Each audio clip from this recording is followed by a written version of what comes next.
Yo quisiera dar un salto a este tema que es un poco delicado. Si usted, no obstante, quiere formular algún tipo de comentario, nos parece adecuado porque es parte de un compromiso que ustedes en algún momento tendrán que convenir con el país cuáles van a ser los miramientos, las resoluciones y las alternativas que seleccionarán para mantener unas fuerzas armadas apegadas a la Constitución política del Estado y con valores suficientes, estimación y confiabilidad nacionales para que ellas sigan manteniendo su rol de ser los custodios de la soberanía ecuatoriana. La soberanía nacional es la que correrá riesgos tras siempre hay golpes virtuosos que a veces a los vecinos imprimen, digamos, réplicas no tan virtuosas, no tan positivas. Lo que Colombia va a hacer, qué mejor. Vamos a aportar con un granito de arena a que, a través de nuestra ayuda, de una incorporación sincera y no ideológica de nuestros jefes cupulares de gobierno, pueda Colombia y el presidente Santos definir estas circunstancias hasta fin de año. Nos da mucho contento de aquello. Y creo que la sociedad colombiana también dice, ojalá venga la paz, aunque son escépticos.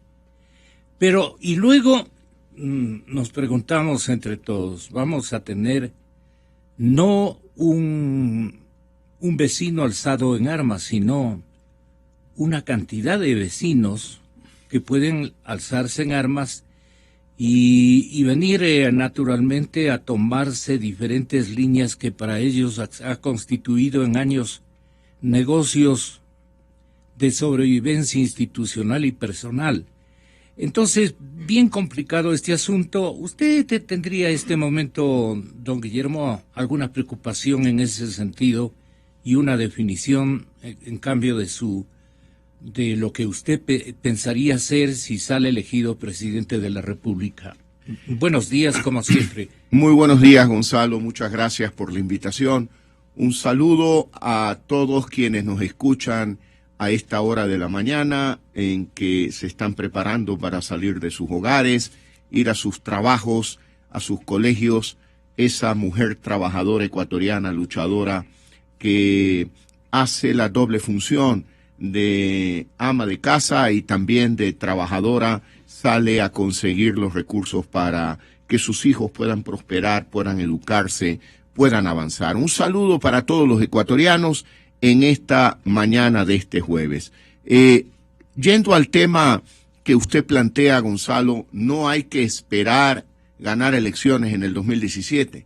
Hay que actuar ahora, porque una de las enmiendas constitucionales precisamente apunta a cambiar el rol fundamental de las Fuerzas Armadas para que se incorporen en el control y la seguridad interna.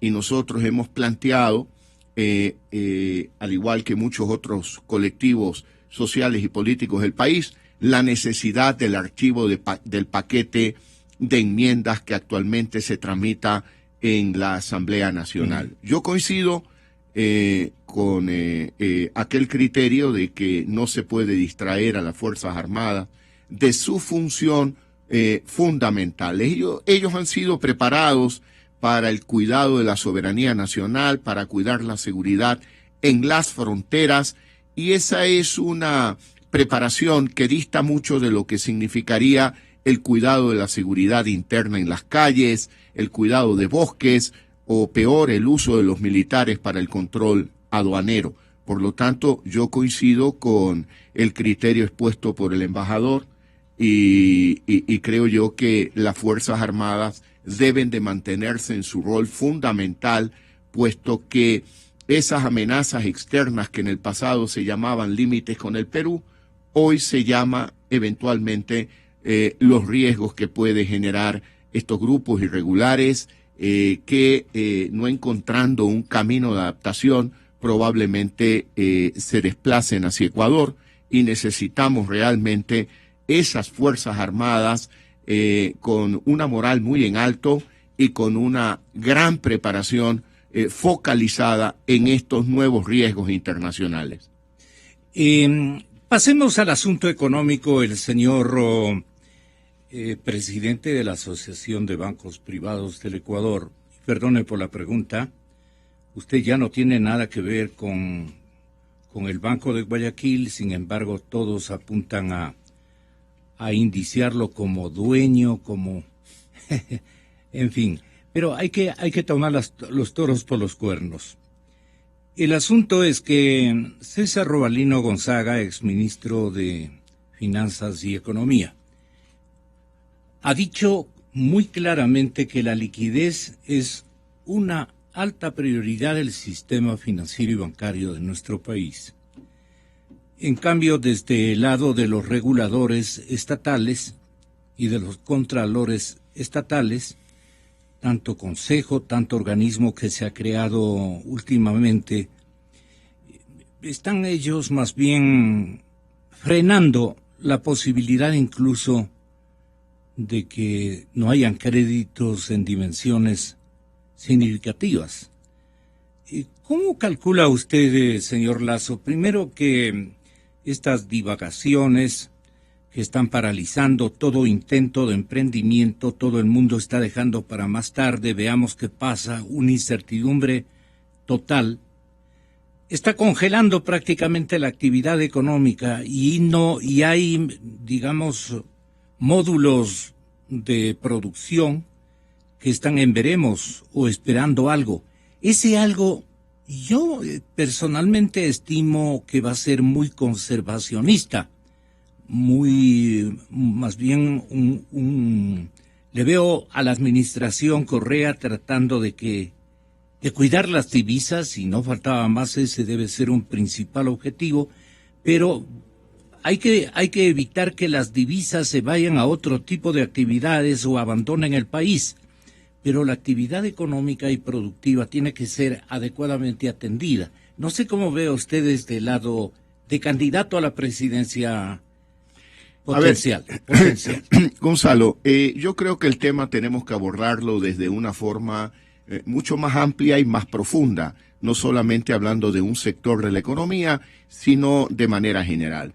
Yo le quiero decir a los ecuatorianos que esta crisis económica en la que nos ha metido Rafael Correa tiene salida. Hay alternativas para salir adelante. Y salir adelante implica, primero, fortalecer la dolarización. En segundo lugar, atraer inversión local e internacional. En tercer lugar, generar trabajo estable y fijo, como lo piden los ecuatorianos en todos los rincones de la patria. Dicen, no hay fuentes de trabajo, queremos un trabajo. Hay que reactivar la economía, puesto cuando recorro el país, ya sea en Tulcán, ya sea en Otavalo, en Ibarra, en Huaquillas, en Loja, la expresión es, las ventas han caído un 40% porque los costos se han incrementado por tanto impuesto y no estamos pudiendo vender lo que vendíamos en el pasado. Entonces, el objetivo debe de ser, como digo, fortalecer la dolarización, atraer inversión, generar empleo por medio de una reactivación económica. Y el Ecuador tiene alternativas. Lastimosamente, uno tiene que referirse ¿Cómo a usted introduciría confianza? Esa es una palabra clave la que usted acaba de pronunciar. Necesitamos generar confianza, pero para generar confianza es necesario un cambio en el Ecuador. Primero, no podemos aplicar las recetas del pasado con el simplismo de decir, eliminemos los subsidios, contratemos más créditos. No se puede seguir aplicando la receta del presente. Al gobierno le hace falta dinero, por lo tanto, el gobierno dice, pasemos una ley para aumentar impuestos. Tampoco es la solución. La alternativa para la crisis es aplicar una reingeniería estructural del Estado. Y cuando digo reingeniería estructural, es algo igual como cuando usted ya lleva el auto a la lavadora, a la secadora, a la pulverizadora, y el auto le queda nuevecito, limpiecito, pero brillante. Entonces, hay que dividir al Estado en tres partes. En primer lugar, el gobierno central. El gobierno central para este año... ¿Este es el motor del auto? Yo diría que es una de las partes fundamentales porque gasta mucho dinero, pero yo creo que hay una parte fundamental que es la industria petrolera, de la que me quiero referir luego. El gobierno central tiene gastos aproximados, presupuestados, de 26.000 millones de dólares al año. Yo creo que se puede bajar el gasto en 5.000 millones de dólares, y es lo que debería hacer el gobierno, asumiendo una actitud prudente y además responsable. ¿De dónde lo saca? Pero mire lo que ha pasado. ¿De dónde provienen los 5.000 millones? Voy a eso, Gonzalo. Mire lo que ha pasado de enero a agosto del 2015 comparado con enero a agosto del 2014. ¿Qué ha sucedido? Pareciera ser que en términos de sueldos, de bienes y servicios, de gastos del gobierno, aquí no ha pasado nada. El petróleo sigue por encima de $100, porque los sueldos y salarios pasaron de 5.157 millones a 5.489 millones. Es decir, se ha incrementado el gasto en un 6,4%. Y más allá de la cantidad, es el mensaje claro. Parece que para el gobierno no ha bajado el precio del petróleo. Luego en bienes y servicios... Él dice, perdone, señor Lazo, ayer anoche en un diálogo con los periodistas, el presidente dijo, es que no puedo hacer milagros. Se ha hablado varias veces del milagro ecuatoriano. Yo siempre dije, en economía y en desarrollo no hay milagros. Hay decisiones consistentemente acertadas y adecuadas políticas económicas. Entonces no podemos hacer milagros. Tenemos un precio del petróleo que se derrumbó a menos de la mitad. A los países que le ha sucedido eso, Canadá, Noruega, países desarrollados, deprecian su moneda. La corona noruega se ha depreciado en 25%. Como no tenemos moneda nacional, a nosotros se nos ha apreciado la moneda 30%. Ya les he dicho. Los mentirosos nos van a decir que no es problema de dolarización. Eso va a sonar bonito. Pero cualquiera que sepa algo de economía sabe que el problema es que no tenemos política monetaria. Y que esa política monetaria que importamos, extranjera, está actuando exactamente en el sentido opuesto a lo que necesitamos. No podemos hacer milagros. Exa FM. Cualquiera que sepa de economía sabe que si asumía la presidencia del Ecuador en el 2007, un país dolarizado, debía haber creado los mecanismos de respaldo, los resortes, los colchones que protejan a la economía ecuatoriana de los impactos negativos que está trayendo la caída del precio del petróleo. Por lo tanto, presidente Correa, usted no lo previó, porque usted es de la teoría, como nos ha dicho a los ecuatorianos, de gastar hasta el último centavo, de endeudar al Ecuador y gastar, y además malgastar los recursos de los ecuatorianos. Por lo tanto, no desviemos la atención. Aquí el problema es usted. Usted, porque es un mal administrador que debió haber advertido que el precio del petróleo caería y no debió haber tenido la farra de gastos que tuvo, como por ejemplo haber invertido o haber malgastado 1.200 millones de dólares en la refinería del Pacífico, sin haber asegurado previamente el financiamiento de 12.000 millones de dólares que requiere ese proyecto. Y ahora usted metió 1.200 millones en nivelar un terreno donde prácticamente lo único que crece es la maleza. Y esos 1.200 millones de dólares son, o serían, o hubiesen sido de mucha utilidad en este momento de crisis si usted, en lugar de malgastar, hubiera llevado una política prudente generando fondos como se lo recomendaron prestigiosos economistas ecuatorianos a los que usted maltrató en muchas ocasiones. Si hubiera el señor presidente de la República guardado o ahorrado el diferencial entre los precios del petróleo convencionales y los que venían con premio, ¿cuánto, usted ha hecho un cálculo, ha trazado números, ¿con cuánta plata estuviera la caja fiscal o el Fondo de Ahorro Nacional para afrontar un problema como el que nosotros también le advertimos a tiempo desde este medio de comunicación y en forma reiterada? Guarde, señor presidente, el dinero. Vea usted, Gonzalo, en el año 2008 hubo una crisis internacional que produjo la caída brusca de los precios internacionales del petróleo.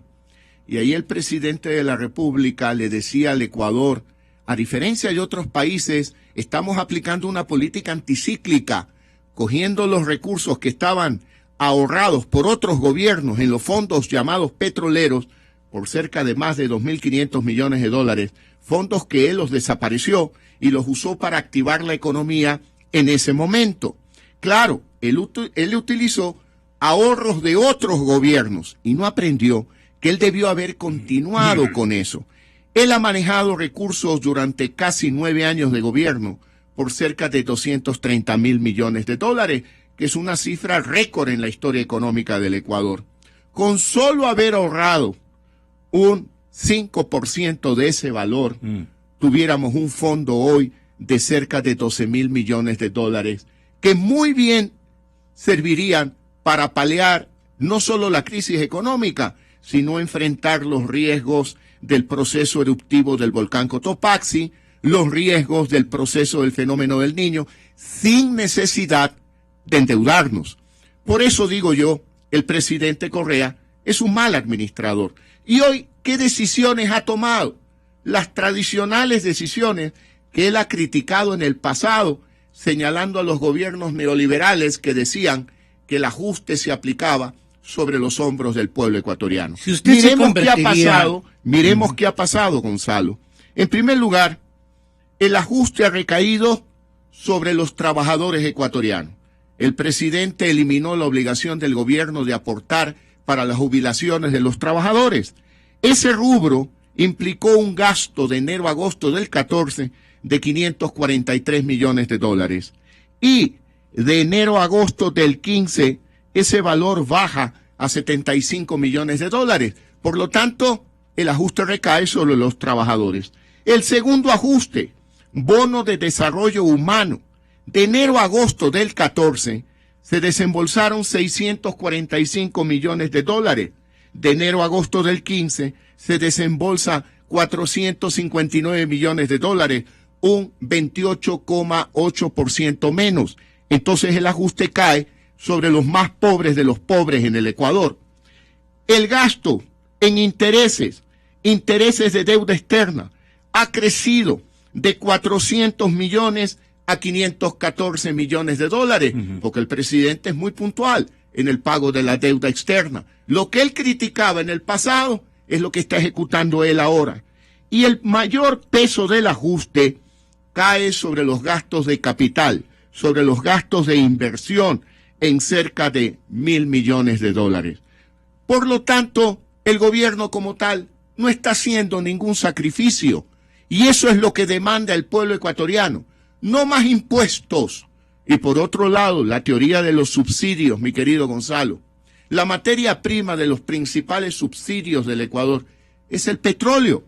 Y si el petróleo cae de precio, junto con la caída del precio del petróleo, cae también el monto de los subsidios. Ejemplo, el subsidio al gas licuado de uso doméstico, que ascendía aproximadamente 350 o 400 millones hace un año, ese subsidio va a estar cerca de la mitad, o cerca de 500 millones para corregir.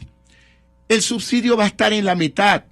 Por lo tanto, quienes proponen la eliminación de los subsidios, yo les quiero recordar, en primer lugar, que esos subsidios han bajado por efectos de la caída del precio del petróleo. Y en segundo lugar, en el caso del gas de uso doméstico, han bajado en rendimiento. Han bajado en monto de subsidio. Han bajado en beneficio. Déjenme explicarle mejor. Cuando el precio del petróleo estaba en $100, el cálculo aproximado de los subsidios en combustibles llegaba a unos 6.000 millones de dólares al año. ¿De acuerdo? El subsidio implica que al Estado le cuesta un valor superior al valor en que vende el combustible en las distribuidoras, en las gasolineras. Ahora que la materia prima de los combustibles, el petróleo, ha caído, esos subsidios ya no son 6.000 millones de dólares. Esos subsidios han caído a algo así como la mitad de ese valor. 3.000. Aproximadamente. Por lo tanto, esa no es una solución definitiva. La solución definitiva... Pero podría ser parte, señor Lazo. La solución definitiva es un gobierno que gaste menos. Pero hay un tema que es aún más importante, Gonzalo. ¿Dónde gasta como rico el presidente Correa? Déjeme, perdóneme, yo le pido que me permita continuar con el hilo conductor de mi explicación. Hay un segundo sector del Estado que es fundamental para la economía y es la industria petrolera ecuatoriana. La industria petrolera ecuatoriana era proveedora de dólares a la economía, es decir, usted exportaba petróleo, usted vendía combustibles y la industria petrolera tenía un superávit que se lo daba al gobierno y el gobierno con eso gastaba en lo que consideraba debía gastar. Ahora la industria petrolera... Perdone, ¿eso iba directo al presupuesto? Iba al presupuesto del Estado. Ahora la industria petrolera es deficitaria, consume dólares de la economía. ¿Qué quiero decir con esto? Que los otros recursos de la economía que vienen de impuestos, que vienen de deuda, etcétera, son tomados por la industria petrolera para poder sostenerse. Y eso, Gonzalo, es una barbaridad. Eso demuestra claramente que Correa es un mal administrador. Por favor, porque en el año 2007 el Ecuador producía aproximadamente 530.000 barriles diarios de petróleo. ¿Cuántos produce hoy? 530.000 barriles diarios de petróleo. En ese mismo lapso, Colombia ha duplicado la producción petrolera de 500.000 a 1 millón de barriles. ¿Por qué pasa esto? Porque claro, hemos visto un presidente que le gusta la sabatina, que le gusta la fiesta, que le gusta el campeonato mundial del hornado, que le gusta insultar a la gente. ¿En lugar de qué? Haberse sentado con los técnicos petroleros y decir, a ver, ¿cómo vamos en la industria petrolera? ¿A cómo se está vendiendo el petróleo? Yo le vuelvo a decir al presidente Correa, le vuelvo a dejar una tarea. Explique al Ecuador, presidente Correa, por qué en abril el petróleo se vendió con un premio de 90 centavos y en julio usted vende el petróleo con un castigo de $9.80. Yo no hago un juicio de valor, solo hago una pregunta. Presidente, explíquele a los ecuatorianos por qué hay esas diferencias del castigo cuando se vende el petróleo ecuatoriano en el mercado internacional. Tal vez le diga, es porque el mercado está deficitario, el mercado no demanda, tenemos que hacer determinadas transacciones para poder vender el petróleo. Como él vuelve y repite, dice, en economía no hay que hacer milagros, no se puede vivir de hacer milagros. No me puede acusar de mala administración, es un mal tiempo para el petróleo. Yo quisiera que él le responda a los ecuatorianos. También para muy bien, Gonzalo, pues. Pero que él responda, porque por ejemplo, en el año 2007, cuando llegó Correa al poder, el precio del petróleo estaba en $50 el barril. Y aquí nadie hablaba de crisis económica, ni nadie dudaba de la dolarización. Ahora que el precio del petróleo está en $45, es decir, $5 menos, todos hablamos de crisis económica. Caída de las ventas de las empresas, pérdida de empleo, incremento del costo de la vida, sobre tasas arancelarias. Se mantuvieron con petróleos de 20 aún más bajos, y había crecimientos económicos mayores de lo que se espera en el año 2015. Se malenseñaron entonces en la revolución. Ahora se debate la continuidad de la dolarización, que yo creo que hay que fortalecerla. En segundo lugar, ahora se habla de crisis económica en todo el Ecuador, pérdida de empleo, incremento del costo de la vida. ¿Cuál es la diferencia entre un barril de petróleo de 50 con uno de 45 en 9 años? Un mal administrador. Por eso digo yo, debemos producir un cambio en el Ecuador. El Ecuador tiene salida. Tenemos que convertir nuevamente a la industria petrolera ecuatoriana en superavitaria, con el precio de petróleo aún de $40.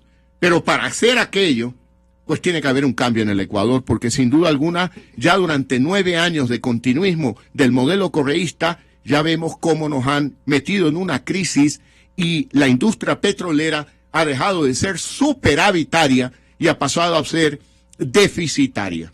Frente a las actuales condiciones de gobernanza, le quiero preguntar, previo a la conversación con el señor presidente de la República de mis compañeros, a quienes les dijo que la mayor virtud que tiene este gobierno es, ante todo y sobre todo, controlar el equilibrio macroeconómico para salvar a la dolarización.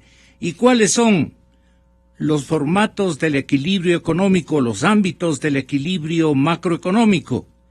El sector externo, dice, el sector fiscal y el sector monetario. Le den bandeja a usted para que le diga, ¿y dónde están pues los milagros en que ha operado el señor presidente en el sector externo, en el sector fiscal o en el sector monetario? Le voy a dar otra información. ¿Le dan bandeja a usted? Le voy a dar otra información a usted y a los ecuatorianos.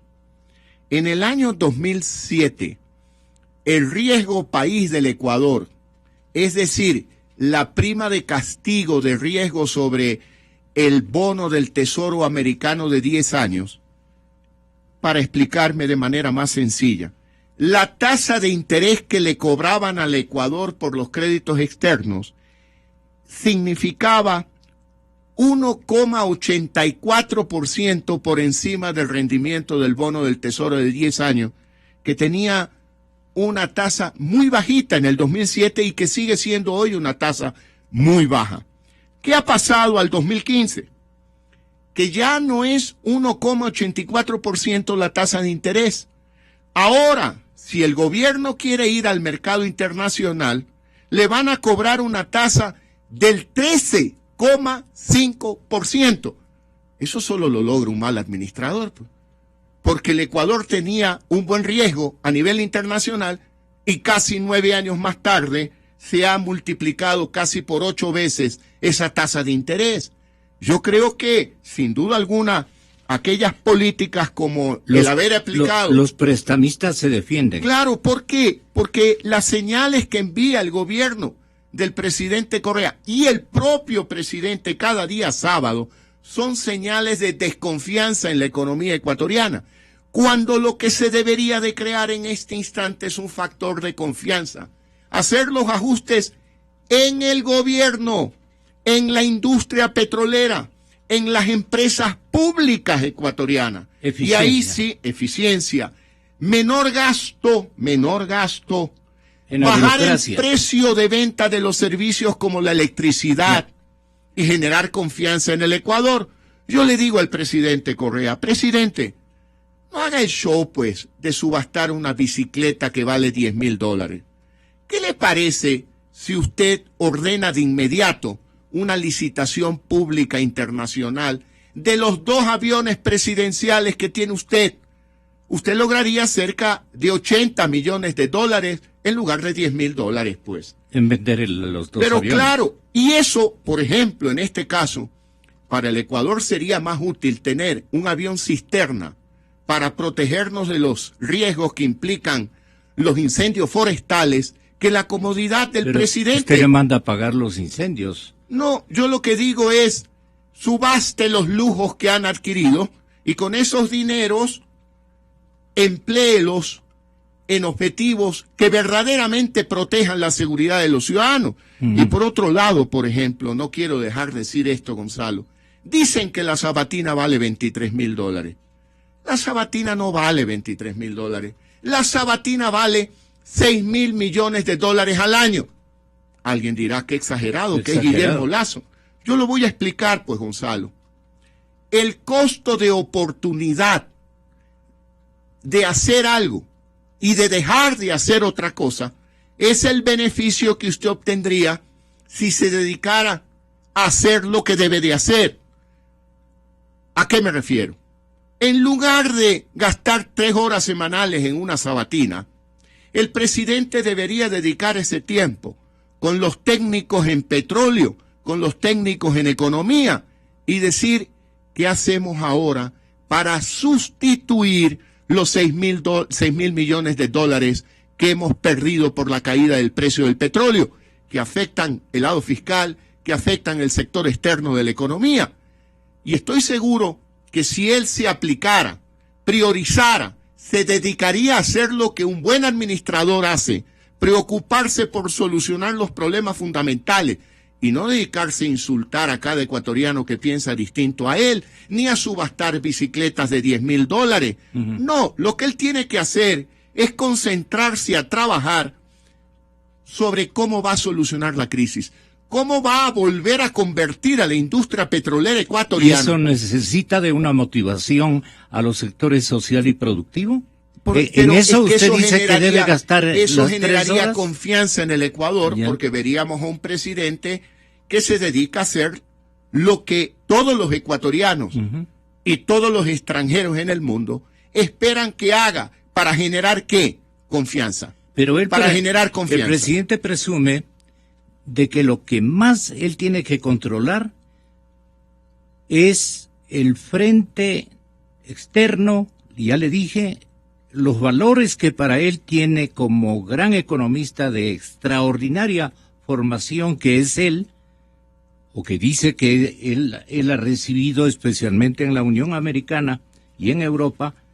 Él dice, lo que yo procuro es defender a toda costa el equilibrio macroeconómico. No podemos hacer milagros. Hemos tratado de sostener lo más posible la economía sin que haya impacto en el sector real, pero debemos sobre todo cuidar los equilibrios macroeconómicos, que esencialmente son 3: sector externo, sector fiscal y sector monetario. ¿Qué significa sector monetario? Tener reservas adecuadas para proteger la dolarización. Yo podría tomar ciertas medidas para que los bancos presten un poco más, pero ¿y si se quedan sin reservas y la gente va a retirar su depósito y no hay reservas? Entonces preferimos ser muy cuidadosos en eso, pero no podemos evitar ya el impacto en el sector real, es decir, el crédito ha disminuido. Nos han dejado de entrar 7.000 millones de dólares, o nos van a dejar de entrar 7.000 millones de dólares en exportaciones este año. Un sistema dolarizado está directamente vinculado al resultado externo. Es ese ingreso de dólares que permite tener dólares en economía que se depositan en los bancos y los bancos prestan. Si no hay esos dólares, no hay ese mecanismo. Y prestar sería arriesgarnos a prestar sin dólares en economía. Y no... Eduardo Valencia, en cambio, dice todo lo contrario. No en el sentido de que debería el presidente mantener este equilibrio, controlarlo, monitorearlo diariamente con pasión, digamos, a los 3 sectores. Lo que pasa es que dice que más bien ha estado abandonado el sector productivo, especialmente el agrícola, que ha estado abandonado el sector comercial, que ha estado abandonado el sector monetario. Que antes que el problema fiscal está el problema del modelo, si es que existe modelo de desarrollo productivo, porque realmente en el país ha sido un fracaso. Ni la agricultura, ni la industria han podido tener una dinámica como el país requiere, van cayendo en proporción al Producto Interno Bruto.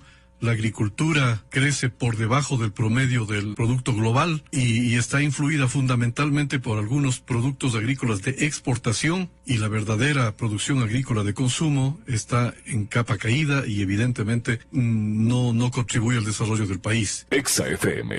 El presidente Correa, Gonzalo, habla como si hubiera asumido el poder hace un mes. No, usted, presidente, ha estado como presidente del Ecuador los últimos 9 años, casi 9 años ya, o 8 años, 8 meses aproximadamente. Yo he escuchado y he leído a prestigiosos economistas ecuatorianos, Mauricio Pozo, Abelardo Pachano, Walter Spurrier, Eduardo Valencia, lo he escuchado a Pablo Lucio Paredes, a Vicente Albornoz, que le dijeron a usted, le dijeron en varios artículos, en varios documentos, lo que usted repite ahora, que en dolarización hay que tener cuidado con el sector externo, con el sector fiscal y con el sector monetario. Pero tiene evidentemente razón. Que sí, por supuesto, Pero no es ahora que debió haberse preocupado. De eso debió haberse preocupado desde enero del 2007, porque usted sabía que gobernaba un país que tenía por moneda el dólar y que no podía devaluar y que debía crear todos los resortes y mecanismos adecuados que le recomendaron todos aquellos prestigiosos economistas a los cuales usted maltrató. Y le doy una recomendación, nunca es tarde, reúnase con ellos, con serenidad, escuche la opinión de gente que realmente sabe, y si usted no confía en el criterio de quienes nos oponemos a usted, porque dice usted que tenemos solo interés político, pues invítelos a dialogar en un diálogo serio, escúchelos a ellos en lugar de malgastar el tiempo en una sabatina. En el sector fiscal, usted hizo crecer al Estado ecuatoriano más allá de las capacidades para sostenerlo. Ahora que cae el precio del petróleo, pues ya vemos los déficits fiscales que usted ha producido, porque, sin duda alguna, es un mal administrador. Luego, en el sector externo de la economía, en lugar de haber promovido una política que estimule la inversión extranjera en el Ecuador, vea lo que ha pasado, pues. Mientras Colombia recibe 7.000 millones, más 15.000 millones de dólares de inversión extranjera al año, el Perú cerca de 7.000, Ecuador apenas 700, pues. Eso es consecuencia de su mala política económica, presidente Correa, porque usted debió haber abierto la economía al mundo. ¿Cómo se cuidan los dólares? Los dólares no se cuidan evitando que salgan.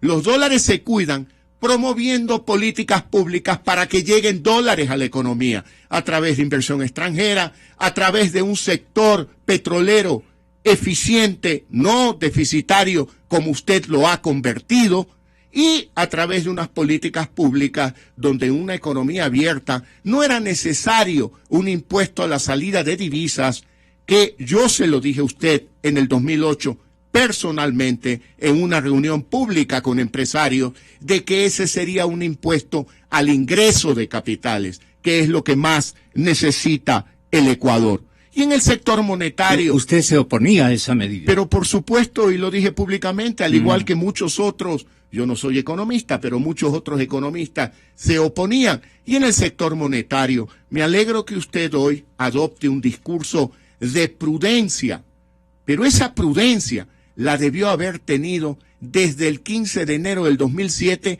hasta ahora. Ya. Y claro, obligado por las circunstancias, dice, no, yo no puedo hacer milagro. ¿Y dónde estaba pues ese milagro ecuatoriano del que tanto cacarearon en el año 2013, 2012? ¿Dónde está ese milagro? Pero desde afuera le veían al presidente como un milagro en Latinoamérica. Yo no creo, yo creo que eso era una propaganda inducida para hacer pensar lo que no existió nunca. Los hermanos Alvarado tal vez hábilmente generaron esa consigna. Yo no sé quién. Pero usted ha venido esta mañana con una consigna también de decirle al presidente que ha sido un pésimo administrador de la cosa pública en estos 8 o 9 años. Usted con su sabiduría, y no lo digo de ironía, sino porque lo considero un hombre con gran conocimiento económico y de la economía realista, que a mí me gusta, de la economía de la producción, que a mí me encanta.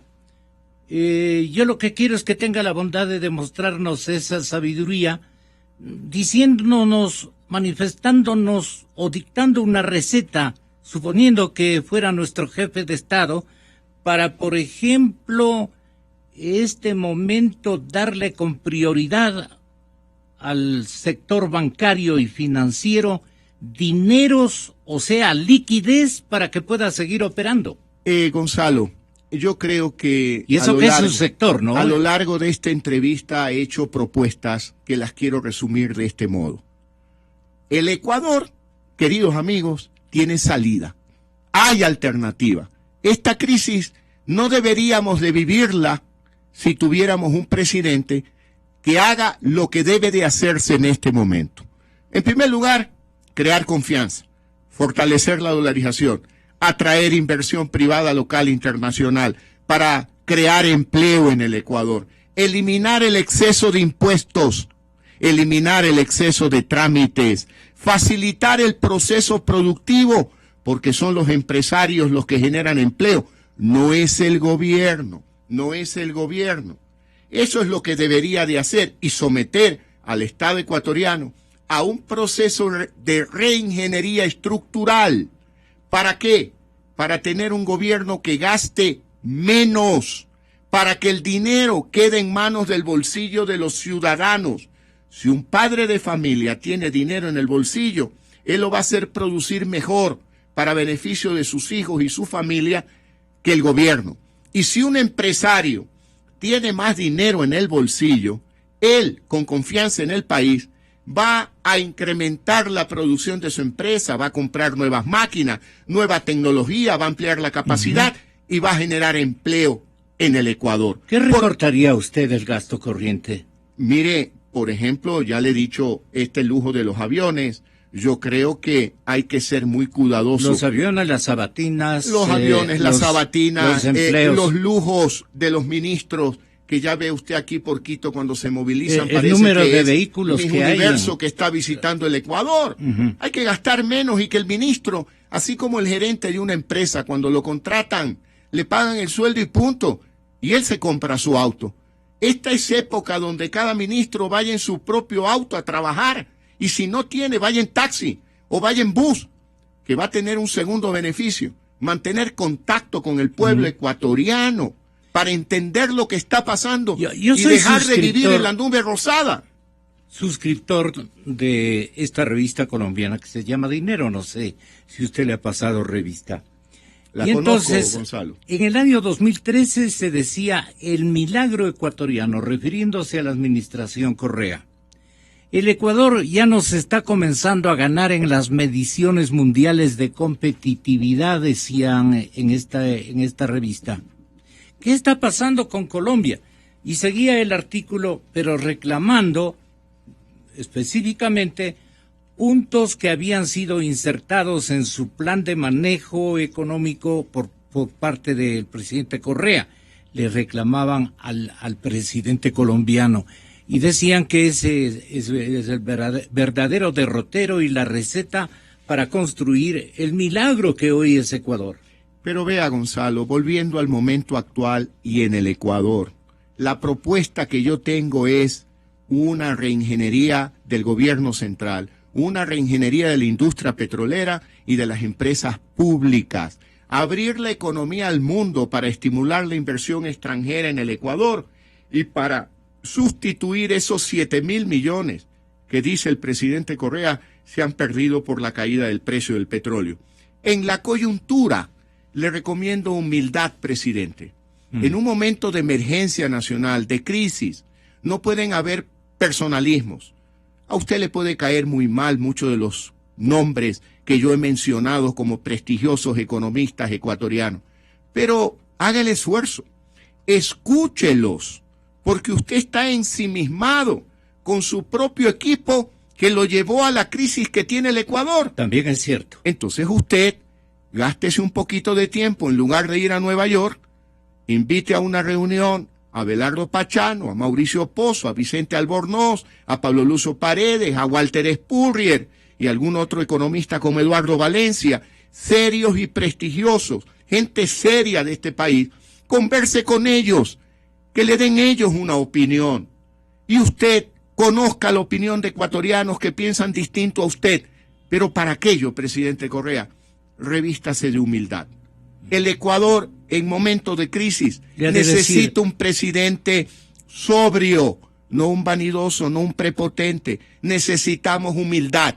Yo sé que para el presidente Correa eso es, al igual que para un argentino, hablarle de humildad es muy difícil. Pero los ecuatorianos exigen de usted serenidad y humildad. Y en este momento de emergencia nacional, reúnase con aquellas gentes inteligentes, con experiencia, de buena fe, que le darán buenos consejos a usted. ¿Cuál es el suyo al señor presidente, aparte de la humildad?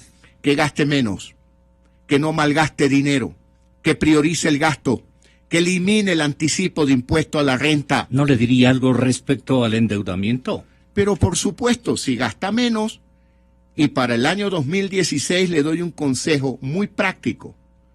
La proforma presupuestaria del 2016 debe tener necesariamente un superávit primario por un valor mínimo equivalente al valor de los intereses de la deuda pública. ¿Por qué esto es importante? Y no solo para el año 2016, sino como una práctica de los próximos 20, 30 años en el Ecuador. Esa es la única manera en que se va a evitar, o al menos una de las maneras, no la única, que se va a evitar este ciclo de endeudamiento permanente del Ecuador, de tomar deuda para pagar intereses de deuda. Eso es como alguien que cae en crisis económica y va donde el chulquero. Lo que hace es prestar dinero para pagar intereses. Eso es lo que se llama un mecanismo piramidal, donde al final del día una persona no está produciendo ni siquiera el valor de los intereses de la deuda que tiene. Por eso en el 2016... ¿Tiene el vicio el señor presidente del señor Encalada de Machado? No quiero está hacer hablando esa... de sistema piramidal. Eso es lo que hacía el señor Encalada. Lo estoy haciendo como un ejemplo para explicar mi pensamiento, no para comparar al presidente Correa con ese fenómeno que nada tiene que ver.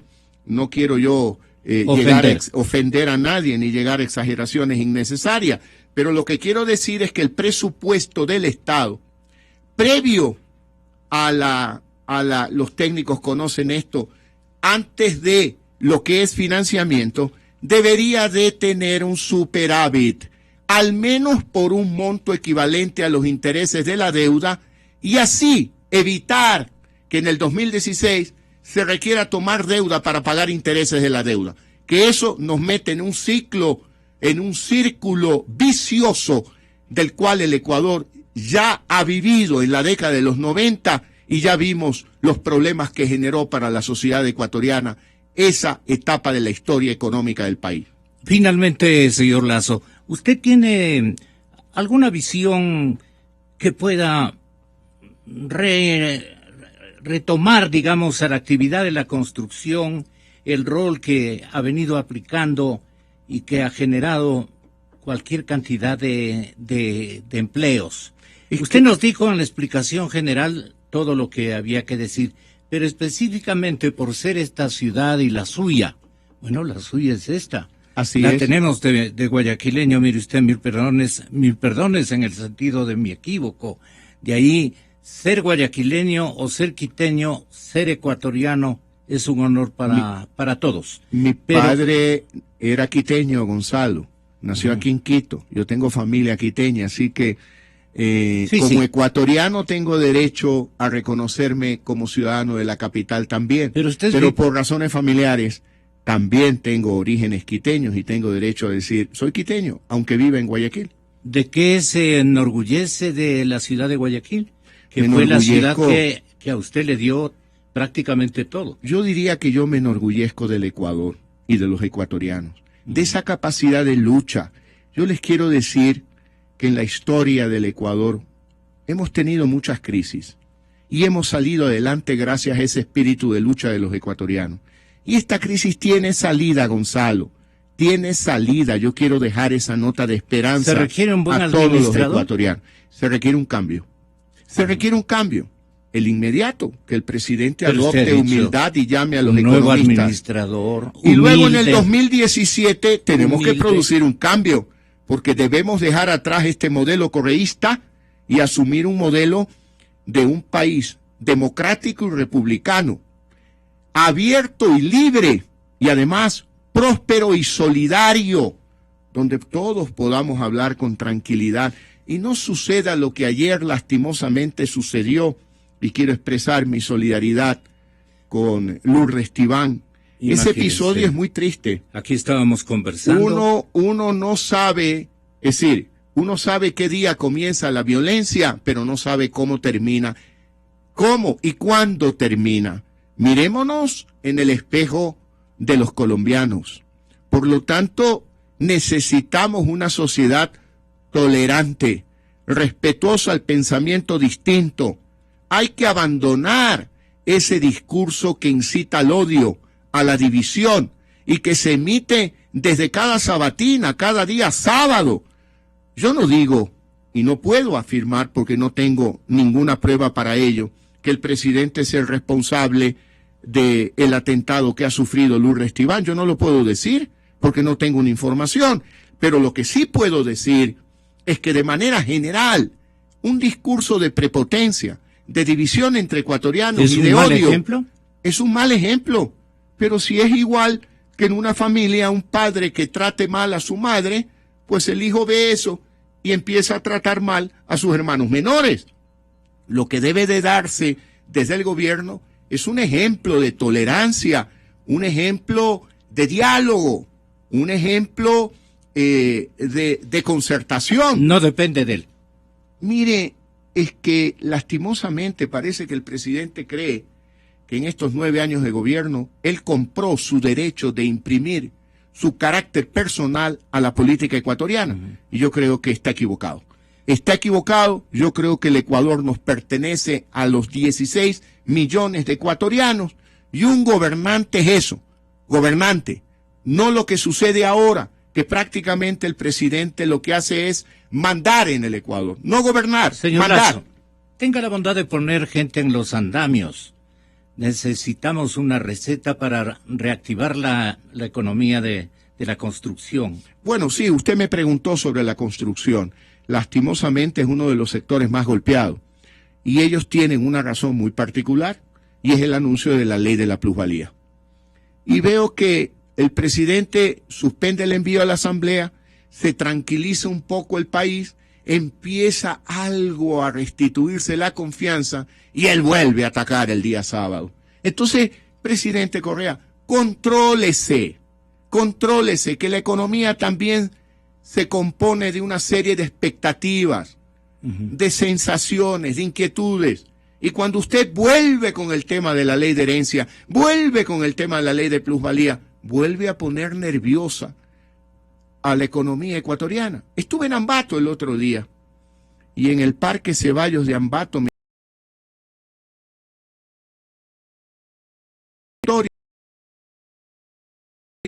me cuestionó mis opiniones respecto de la ley de herencia. Tuve oportunidad de debatir con él con tranquilidad, con mucha cordialidad, pero quienes me rodeaban a mí y a él estuvieron ciertamente respetuosos con el joven, violentos con el joven, diciéndole, mi casa, así valga 30,000 o $1,000,000, es para mis hijos, no la he hecho para el gobierno, yo la he hecho para mis hijos. Entonces ya ve usted el resultado, el impacto negativo en la construcción de el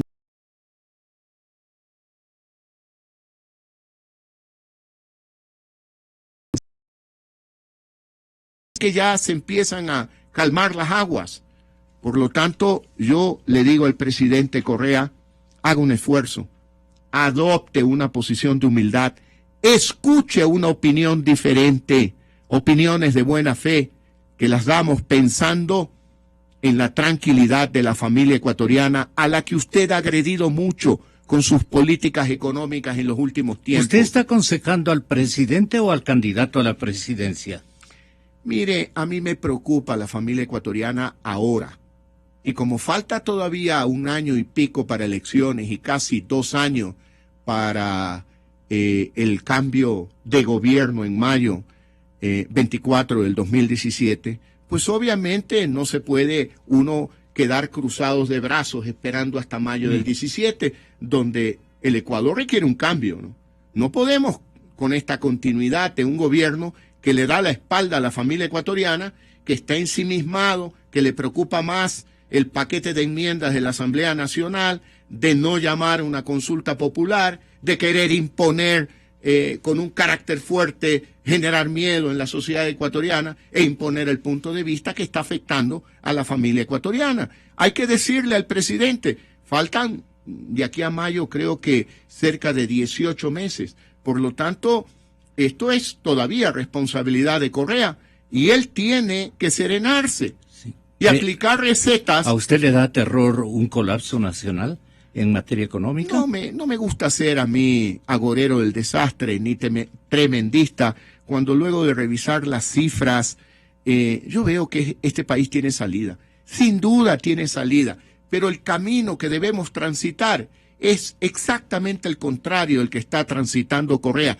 tanto en materia política como en materia económica. Este no es momento de andar disolviendo a fundamedios, pues.